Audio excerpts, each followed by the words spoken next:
What is happening, guys? Boss Sniper Beavetto bringing you another Nioh video, and today we got a really hard boss fight. It's the third submission on the second area, and it's a succession of bosses or mobs in this area. We start off with two skeletal warriors, and all the different combinations that are going to come our way are always going to be in pairs. Nioh's one of those games where ideally you'd always want to be fighting mobs and bosses on their own, and this is designed to test that to the very limit. Now, bringing a lot of health items with you is going to be a help. These flaming masks shoot fire, so if you get caught on fire, you want to be rolling to douse the flames. You want to keep on top of your health items. First two sections aren't too bad.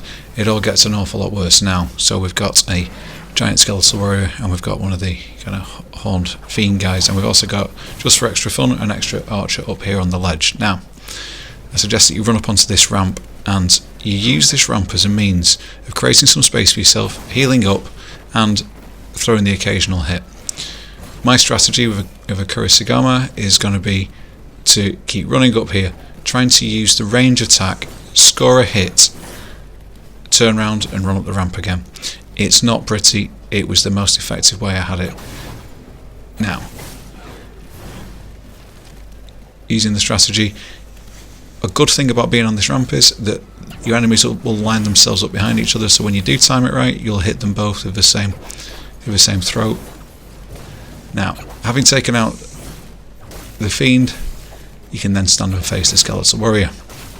But there's little comfort to be had, because when new enemies are spawning immediately, trying to get as close as you can to these fire guys as they spawn, they can be a real handful, and you've got a couple of them shooting at you at once.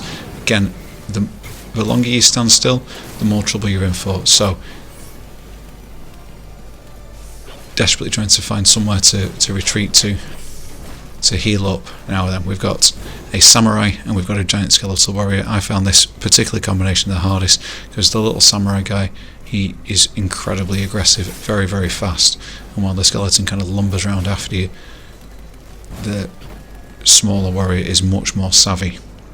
So, same strategy again. We're using any projectiles that we can find.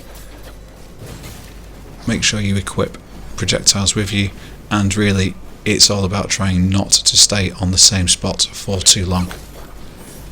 Getting in a few hits when you can, move when you haven't got it, and every time they get close to you, you just get out of there. So, round and round we go. This fight is very much about patience. Find a strategy that you can use. This was working for me, so I stuck with it. The smaller warrior is pretty close to death now, so is the skeleton.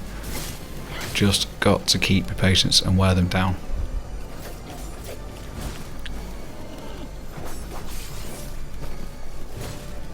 I need to heal up. I've run out of healing items.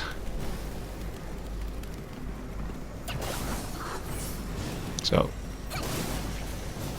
2 more hits, they go down. Just the firehead to worry about. Getting around the corner draws them in, as we saw there, and you might be